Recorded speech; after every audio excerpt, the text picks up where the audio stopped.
Hello everyone, welcome to my channel. कैसे हैं आप सब? और आज हम पढ़ेंगे लासा की ओर।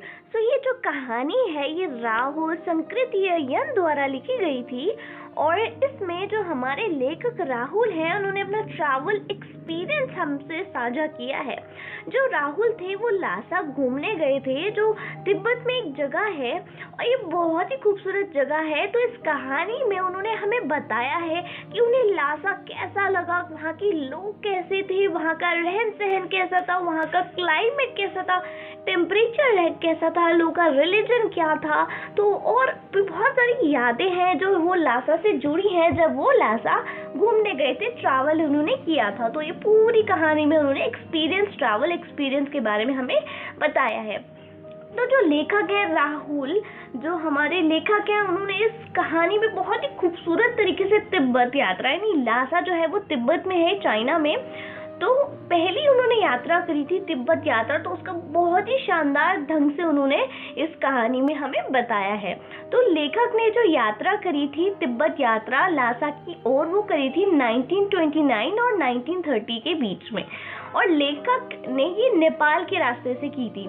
तो उस टाइम जो था भारत उस समय अंग्रेजों का गुलाम था और भारतीयों को तिब्बत यात्रा में जाने की अनुमति नहीं थी। इसलिए लेखक ने ये यात्रा करी थी और भेष बदल के करी थी, क्योंकि वहाँ तिब्बत पे किसी भारतीय का जाना मना था। तो उन्होंने क्या करा, अपना वेश बदल लिया था और वो अपने रूप में जाके अपने असली रूप में नहीं गए थे और एक भिखारी के वेश में उन्होंने तिब्बत यात्रा करी थी। तो जब वो कहानी शुरू करते हैं तो वो कहते हैं कि लेखक ने जब तिब्बत की यात्रा की तब फटिंग कलिंगपोंग का रास्ता नहीं बना था। और ये जो फटिंग कलिंगपोंग का रास्ता है ये मेन रास्ता है जो भारत को तिब्बत से जोड़ता था, लेकिन उस टाइम ये रास्ता नहीं बना था। तो उस समय जो लोग थे वो नेपाल से तिब्बत जाया करते थे और नेपाल से ही तिब्बत जाने का एक रास्ता था, बस एक ही मेन रास्ता था। और ये जो मेन रास्ता था ये व्यापारिक और सैनिक रास्ता था, यानी इस सड़क से होके, इस मेन सड़क से होके जो व्यापारी होते थे, तिब्बत और भारत के व्यापारी और सैनिक आते जाते थे। लेकिन इसी रास्ते से नेपाल और भारत के जो लोग थे वो भी इसी रास्ते से आते जाते थे। तो इसलिए लेखक ने उस समय को बोला है कि जो कलिंगपोंग का रास्ता है ये मेन रास्ता बताया है। ठीक है, मतलब जो नेपाल से लेके तिब्बत जाता था वो उन्होंने मेन रास्ता बताया है। अब लेखक कहते हैं कि रास्ते में जगह जगह पर चीनी फौजियों की चौकियां और किले बने हुए थे, जिनमें कभी किसी जमाने में चीनी सैनिक भी रहा करते थे, लेकिन अब वो पूरी तरह से टूट चुके थे और वीरान भी थे, क्योंकि अब टूटे फूटे तो वहाँ कोई भी नहीं रहता था। लेकिन उन किलों के कुछ हिस्सों में वहाँ के किसानों ने अपना बसेरा बना लिया था ठहरने के लिए और आराम करने के लिए। इसलिए उन किलों के कुछ हिस्से आबाद थे, यानी कुछ हिस्से ठीक थे। और एक ही ऐसा किला था जो छोड़ा हुआ था, जो पुराना सा किला था। तो वहाँ पे लेखक और उसके मित्र चाय पीने के लिए उस किले पे रुके, क्योंकि कुछ लोग जो थे वहाँ चाय वगैरह भी बेचना लग गए थे। तब उन्होंने देखा कि उस समय तिब्बत में जाति पाति, ऊंच नीच, छुआछूत और भेदभाव जैसा कुछ भी नहीं था और ना ही वहाँ की महिलाएं पर्दा करती थी। हाँ, चोरी के डर से जो भिखारी थे उन्हें घुसने घरों में नहीं दिया जाता था, क्योंकि भिखारी है तो वो चोरी कर सकते हैं छोटी मोटी, इसलिए चोरी के डर से भिखारियों को घर में घुसने नहीं दिया जाता था। लेकिन जो नॉर्मल इंसान था वो आराम से घर में आ सकता था, यानी कोई ऐसा नया इंसान है जो बाहर देश से आया है तो लोग उसका बहुत आदर सत्कार करते थे, अंदर आने देते थे। और जो अपरिचित लोग होते थे, यानी जो नए लोग होते थे, जो जैसे रास्ता भटक गए या फिर जो ट्रैवल कर रहे हैं, जो बाहर देश से आए हैं, तो उन्हें वो लोग क्या करते थे, चाय का सामान घर की महिलाओं को दे देते थे कि मतलब आप ही चाय का सामान ले लो। और जो उस घर की जो औरतें होती थी, बहू या सास, वो चाय बना के दे देती थी उस इंसान को। तो मतलब जो नॉर्मल इंसान, जो स्ट्रेंजर है, जो जिसे ज़्यादा पता नहीं है इस नए तिब्बत के बारे में, वो घूमते हुए आया है, तो वहाँ के लोग बहुत ही अच्छे होते थे, कहते थे कि अपना सामान दे दो चाय बनाने का, चाय पत्ती, दूध वगैरह। तो वो लोग, जो घर की औरतें होती थी, वो फ्री में आराम से सारा सामान चाय बना के उस इंसान को दे देती थी। और वहाँ के जो लोग थे वो क्या करते थे, मक्खन और नमक की चाय वहाँ पी जाती थी, क्योंकि बहुत ठंड होती है इसलिए मक्खन और नमक की चाय वहाँ पी जाती थी।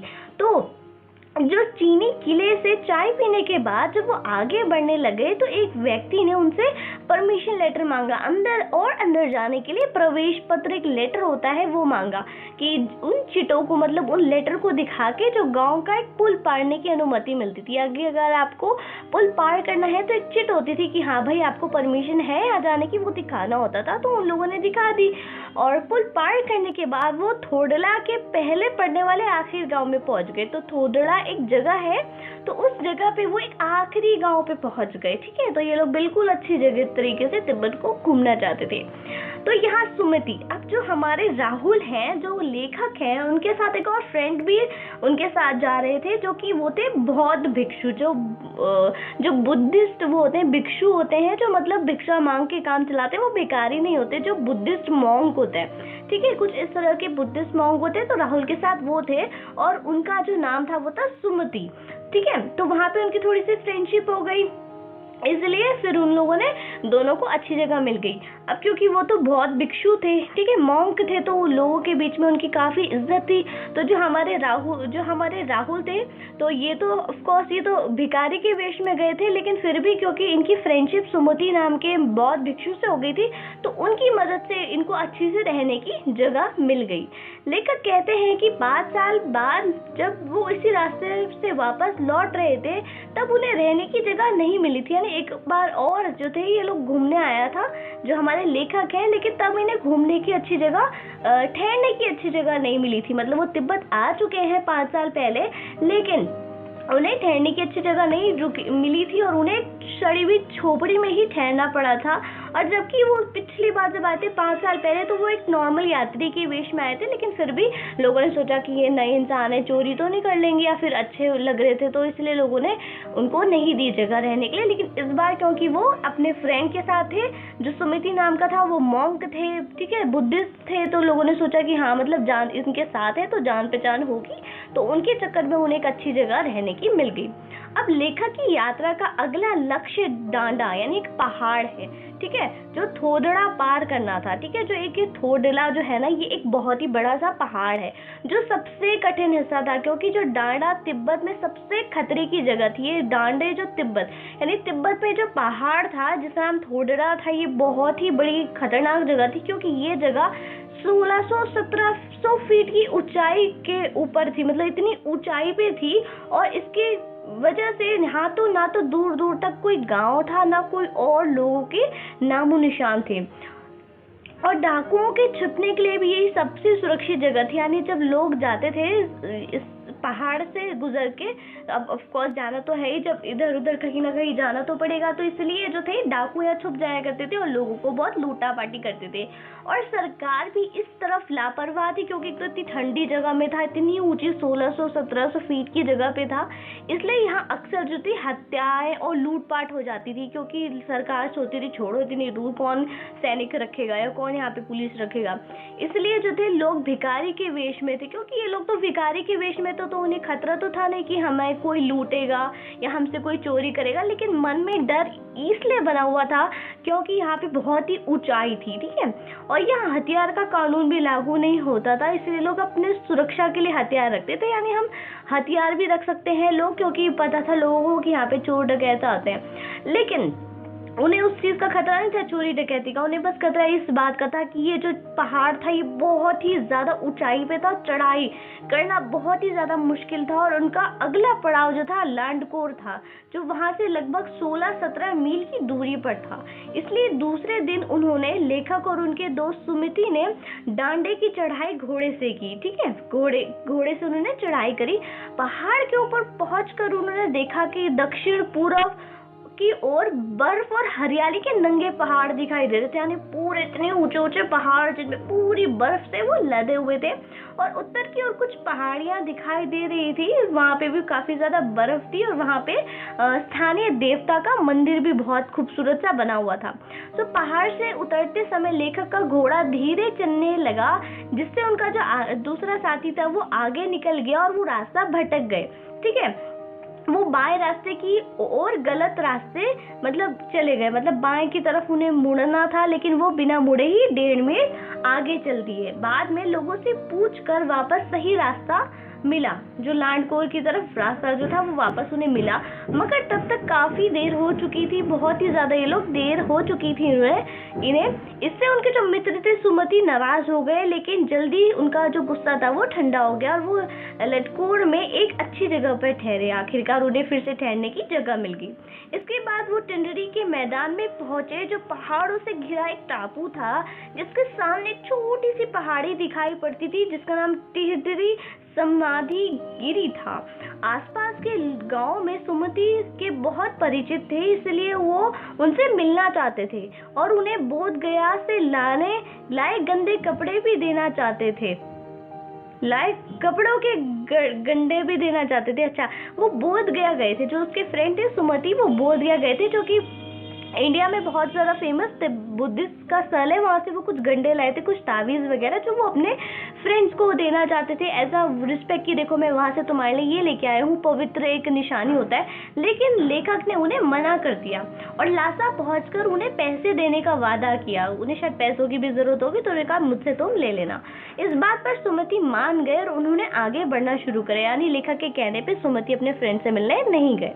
उन्होंने सुबह चलना शुरू नहीं किया था, इसलिए उन्हें कड़ी धूप में आगे बढ़ना पड़ रहा था। अब उन्होंने बिल्कुल सुबह सुबह आगे चढ़ना शुरू नहीं किया होगा और जब दोपहर हो गई तो धूप इतनी ज्यादा थी, कुली ना मिलने पर वो अपना सामान पीठ पर लादे और हाथ में डंडा लिए चल रहे थे।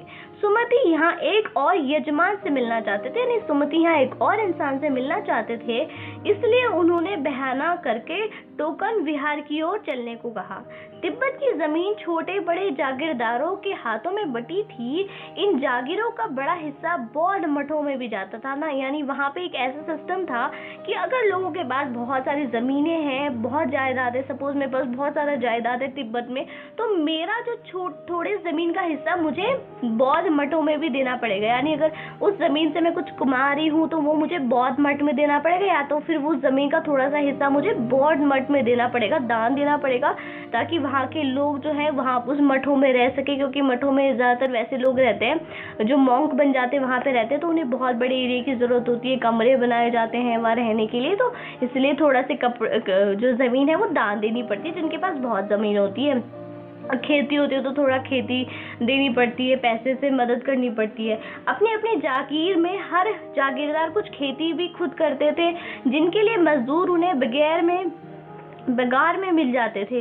बौद्ध भिक्षु भी खेती की निगरानी करते थे, यानी जमीन जो बौद्ध भिक्षुओं को जो जमीन मिलती थी, वो जो जमीन है उस पर वो लोग खेती भी करवाते थे। ठीक है, जो बौद्ध भिक्षु थे, इस तरह से वहाँ पे चलता था, क्योंकि उनके पास कुछ इनकम नहीं होता, सोर्स ऑफ इनकम भिक्षुओं के पास। बौद्ध भिक्षु भी खेती की निगरानी करते थे और हमारे लेखक को इसी मठ में एक मुखिया मिले, जो खेती के मुखिया थे, जो खेती की निगरानी करते थे, और वो बौद्ध भिक्षु थे और उनका नाम नमसे था, जो बहुत ही अच्छे इंसान थे। सो इस मठ में एक बहुत ही प्यारा सा मंदिर भी था, जो बहुत ही प्यारा सा था, जिसमें बौद्ध वचन की 103 पोथियां रखी थी। लेखक इन्हें पढ़ने में बिजी हो गए, व्यस्त हो गए। इसी दौरान जो सुमति ने आके लेखक से अपने आसपास के यजमानों से मिलके आने के लिए पूछा, जिसे लेखक ने खुशी खुशी मान लिया। दोपहर तक अपने फ्रेंड से, अपने यजमानों से मिलकर सुमति भी वापस आ गए। क्योंकि तिहड़ी वहां से ज्यादा दूर नहीं था, इसलिए उन्होंने अपना सामान पीठ पर उठाया और नमसे से दोनों ने विदा लेकर वो दोनों आगे चल पड़े सफर करने। सो यहाँ पे हमारी एक्सप्लेनेशन खत्म होती है। आई होप आपको अच्छे से समझ में आया हो। चैप्टर थोड़ा डिफिकल्ट था, आप एक बार और इसको देख लीजिए। और अगर आपके लिए वीडियो हेल्पफुल हो तो मेरे चैनल को सब्सक्राइब करें, वीडियो को लाइक करें, अपने फ्रेंड्स के साथ शेयर करें। Thanks for watching.